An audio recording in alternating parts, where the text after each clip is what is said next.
બોલો શ્રી મેરડી માત કી જય, સિકોતર માત કી જય, ઘોઘા મહારાજની જય.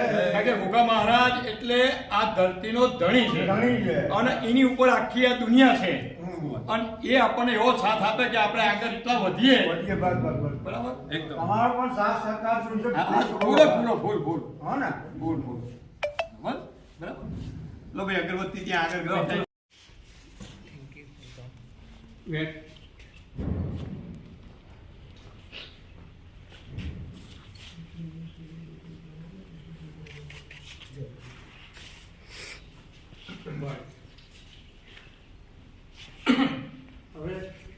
શું કાર્યક્રમ હતો ને શેના માટે અહીંયા બધા એકત્રિત થયા છે? બહુ સરસ મજાનો કાલે આપણો દિવસ હતો કે ઇન્ડિયાએ કાલે આપણે વર્લ્ડ કપ આપણને આપી દીધો છે અને બહુ સરસ ખુશી થઈ, બહુ મજા આવી. એટલે અમે કાલનું મુહૂર્ત અમે કેન્સલ કરીને આજનું રાખ્યું છે. હવે એમાં અમારે બે વસ્તુ છે. સૌથી પહેલાં તો અંગાર એક પ્રેમ કથા અમારી ફિલ્મ ક્યારથી બનીને કમ્પ્લીટ થઈ ગઈ છે. હવે એને રિલીઝની એકદમ તૈયારી અમે કરી લીધી છે અને જેમ બને એમ અમે લગભગ એને મહિનાની અંદર બહુ મોટા પાયે 150-200 સિનેમામાં ઓલ ગુજરાત, મુંબઈ સાથે, રાજસ્થાન સાથે રિલીઝ કરવાના છીએ અમે.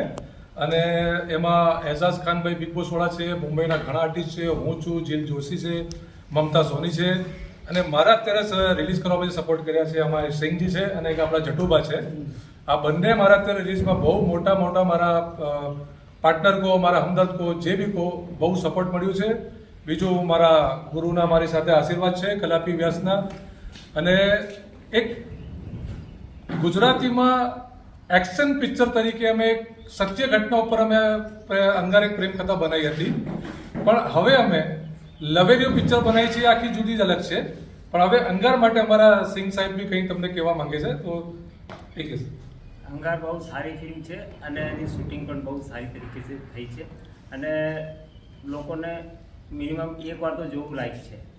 કેટલા આમાં સીન છે જેવું એટલું સારું છે કે લોકો વારંવાર પિક્ચર સારી છે, બહુ સારી છે. બીજી વસ્તુ કે તમે જે અંગર એટલે લોકો એવું સમજતા હતા કે ગોધરાકાંડ કોને કરાયું, પણ એ ગોધરાકાંડ ક્યાંથી થયું, કઈ રીતે થયું એનું સત્ય અમે બહાર લાવશું. બરાબર, એના માટે આ અંગાર અમે બનાવીશું. વાત છે પ્રેમ કથાની સાથે. હા, જી. પ્રેમ કથાની સાથે જી, એક એવી રિયાલિટી સ્ટોરી છે. લોકોને અમે સમજાવ્યું છે કે જ્યારે એવી જે તે સમયે જે કાંડ થયા હતા તો અમે એની સચ્ચાઈ બહાર કાઢવામાં લોકોને ભરમ હતું, ઘણા લોકોને, કે આ મોજૂદા સરકારે કરાયું છે, આમ છે, તેમ છે, પણ એમાં હકીકત આપણે બતાવી છે કે કંઈથી શું થયું છે ને કેવી રીતે થયું છે અને લોકોને બહુ મજા આવશે. અને 100% અમારા નરેન્દ્રભાઈ મોદીજી બહુ સાથ સહકાર આપશે. અમને ખૂબ અમે એવી આશા છે અને બધા અમારી સાથે આરએસએસથી લઈને બીજેપી વાળા ઘણા લોકો અમારી સાથે જોડાય છે, જેમાં કોંગ્રેસ પણ છે, બધા જ છે. એટલે હા, કોઈ પક્ષનો નહીં, પણ અમને બધો સપોર્ટ મળી રહ્યો છે અને અમે બહુ જલ્દી આને રિલીઝ કરવા પર જઈ રહ્યા છીએ. આ સિવાય તમે બીજું બંને પિક્ચરો વિશે થોડીક માહિતી આપી દો. લવેરિયા વિશે ખાસ, કારણ કે એનું મુહૂર્ત આજે થયું છે. જી જી જી. પેલું આપણે હવે અંગાર વિશે તમે ઘણી બધી વાતો કહી, જી. પણ લવેરિયા વિશે કહો તો જરા વધારે કોણ પાડી શકો. હવે લવરિયામાં એવું છે કે ઘણી જાતની મારી ફિલ્મો પહેલાં બી આવી છે. દરિયાપુરથી લઈને જેણે રઈસ પિક્ચર જેના ઉપર મારી નકલ થઈ હતી, શાહરૂખ ખાન જેવા માણસે મારી ફિલ્મની રિમેક કરી હતી અને બહુ સારી રહી હતી. તો મારે દર વખતે કંઈ અલગ કરવાનું માંગુ છું. અત્યારે અંગારમાં મેં એક મેસેજ અલગ આપ્યું છે એકતાનો. હવે લવરિયામાં એવું છે કે એક સાચા પ્રેમીની વાર્તા છે કે જે અત્યારે છોકરાઓ ભટકી જાય છે અને કેવી રીતે એક બીજી છોકરીને જીવન ખરાબ કરે છે, પણ ખરેખર જ્યારે એમને સાચો પ્રેમ મળે છે તો કેવી રીતે એને લવેરિયો થાય છે સાચો, એ અને એક મા બાપની લાગણીની સ્ટોરી છે. અને એક મેસેજ એમાં પણ છે, કારણ કે મારી દરેક ફિલ્મમાં એક મેસેજ હું આપવાની કોશિશ કરું છું જે લોકોને પસંદ આવે.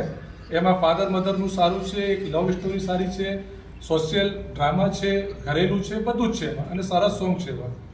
એમાં હું પોતે અંદર હીરો છું, મારી હિરોઈન પ્રતીક્ષા ગોહિલ છે, બીજી બે છોકરીઓ મુંબઈની છે જે હમણાં મુહૂર્ત વખત હમણાં આવી નહીં શકી, પણ નેક્સ્ટ શેડ્યુલમાં એ લોકો અમારી જોડે છે. અને સિંહજી અને આપણે જટુબા તો અમારી જોડે છે જ. અને મેન એવી કેરેક્ટર અમારા કલાપી ગુરુજી સાથે અમે કરાઈ છે આમાં, કે જે અલગ કેરેક્ટર જેને લોકોને બહુ ખરેખર જોવાનું મજા આવશે. અને રાજપલ યાદવ, જેને લોકો અત્યાર સુધી કોમેડીથી ઓળખે છે, અને મેં એમને 3-4 મહિના પહેલાં પિક્ચર માટે બુક કર્યા હતા, પણ એમને કંઈક જેલ કારાવાસ થયો એટલે થોડુંક એમનું નેચર ચેન્જ થયું છે. એટલે એમના કહેવા પ્રમાણે અત્યારે મારી વિડીયો બાઇટ જ્યાં બી હશે સાંભળશે, એમના કહેવા પ્રમાણે મેં એમનું કેરેક્ટર આમાં પછી થોડુંક ચેન્જ કર્યું છે, જેમાં એમનું જેલ કારાવાસ મેં બતાવ્યું છે, બીજું બધું સસ્પેન્સ છે. એટલે ખરેખર આ પિક્ચર બી તમને જોવામાં બહુ જ મજા આવશે, અને અમે આપ લોકોના આશીર્વાદથી ફટાફટ આનું શૂટિંગ પતાવીને જલ્દથી જલ્દ અમે એને રિલીઝ કરવાની બીજો એક સવાલ પૂછી લો.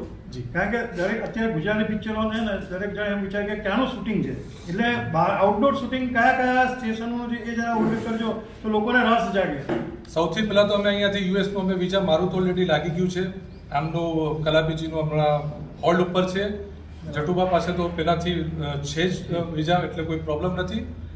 રાજપલજી પાસે બી છે, પણ અત્યારે વિઝા એમનું જમા છે, થોડીક પ્રોબ્લેમના હિસાબથી બીજા બધા આર્ટિસ્ટો પાસે અમે માંગીએ છીએ. એટલે યુએસ ખાસ કરીને અમારે ત્યાં 2 સોંગ અને અમુક સીન કરવાના છે. પ્લસ અહીંયા જીકે સિંગ સ્ટુડિયો છે આપણે સિંગ સાહેબનું. મેં અહીંયા ઘણી પિક્ચર કરી, અને આ સ્ટુડિયોમાં તમે બીજા પણ જે આવશે એમને ખરેખર કરવાની મજા આવશે, કારણ કે રૂમથી લઈને લોકેશનથી લઈને બધી વસ્તુ તમને અહીંયા સુટેબલ થઈ જશે. એટલે એક અહીંયા છે, બીજા એક સિંગ સાહેબનું ફાર્મ હાઉસ છે કોબામાં, અમે ત્યાં અહીંયાથી પછી ત્યાં શૂટિંગ કરવા જઈશું. વડોદરામાં અમારે શૂટિંગ કરવાનું છે, અને ખાસ કરીને આમાં મારા બીજા જે સંકળાયેલા પાર્ટનર છે અકિલ ભોલાવાલા કરીને એક છે, અને વિશ્વજીત રાવલ જે મારા સો પાર્ટનર થયા છે, કો પ્રોડ્યુસર થયા છે. તો બધું એક ટીમ થઈને એક સરસ મજાની અમે ફિલ્મ લોકો સામે રજૂ કરીશું.